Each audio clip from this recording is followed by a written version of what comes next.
নমস্কার। একটা ছোট্ট ছেলে ইতিশ ভট্ট গুজরাটের গান্ধীনগরের বাসিন্দা, পঞ্চম শ্রেণীতে পড়ে।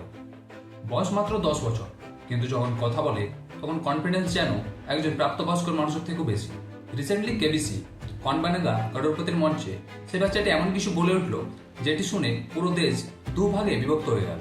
কেউ বাচ্চাটির প্রশংসা করে বলছে এটা কনফিডেন্স, আবার কেউ বলছে এটা ওভার কনফিডেন্স এবং অভদ্রতামি। তখন নীতিশ বলে, স্যার আমি সব নিয়ম জানি, তাই আমাকে এখন নিয়ম বোঝাতে গিয়ে আপনি বসে পড়বেন না। गांधीनगर गुजरात से है ये लंदन में ये पढ़ रहा है आजकल। मेरे को रूल्स पता है, इसीलिए आप अभी मेरे को रूल समझाने मत बैठना। अच्छा এবিসির মঞ্চে যখন ওই বাচ্চাটি উঠে আসে তখন অমিতাভ বচ্চন তাকে নিয়ম বোঝাতে যাচ্ছিলেন। তিনি কথাটাকে মাঝপথে কেটে দিচ্ছিল। অপশন না দেওয়ার আগেই উত্তর দেওয়ার আগ্রহ দেখাচ্ছিল প্রচুর পরিমাণে। হোস্ট অমিতাভ বচ্চন নিজেও মন্তব্য করছেন এই ব্যাপার নিয়ে।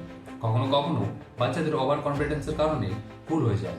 প্রশ্নটা হচ্ছে, কনফিডেন্স আর ওভার কনফিডেন্সের মধ্যে পার্থক্যটা কোথায়?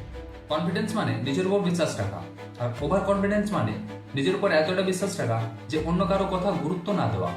অনেক সময় ছোট বয়সী শিশুরা যখন প্রশংসা বেশি পরিমাণে পেয়ে যায় তখন তারা মনে করে আমরা সব জানি। এই রকম বিহেভিয়ারকে বিশেষজ্ঞরা বলেন সিক্স পকেট সিনড্রোম। যখন কোনো পরিবারে একজন বাচ্চা থাকে এবং সকল পরিবারের দ্বারা সেই বাচ্চাটির সব ডিমান্ড পূরণ করা হয়, তখন সেই বাচ্চাটি মনে করে আমি এক সত্যের রাজা হয়ে গেছি।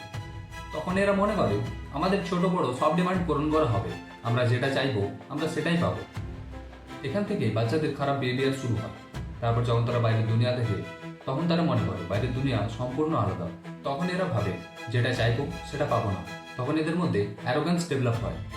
কিন্তু এখানে আমাদের ভাবা উচিত, ইতিশ একজন 10 বছরের শিশু, তাই তাকে সোশ্যাল মিডিয়াতে অভদ্র বলা ঠিক নয়। আমাদের দেখা উচিত কিভাবে আমরা বাচ্চাদের কনফিডেন্স শেখাবো, কিন্তু এর সাথে মডেস্টি এবং পেশেন্সও শেখাতে হবে। এই ঘটনা দেখে আমাদের আবারও শিক্ষা নেওয়া দরকার যে কনফিডেন্স ভালো, কিন্তু মডেস্টি আরো ভালো। কোনো আলোচনায় বা প্রতিযোগিতায় বড়দের সাথে কিভাবে ব্যবহার করা দরকার, শোনার অভ্যাস, ধৈর্য এবং অন্যের কথা বোঝার চেষ্টা, এগুলোই প্রকৃত স্মার্টনেসের পরিচয়।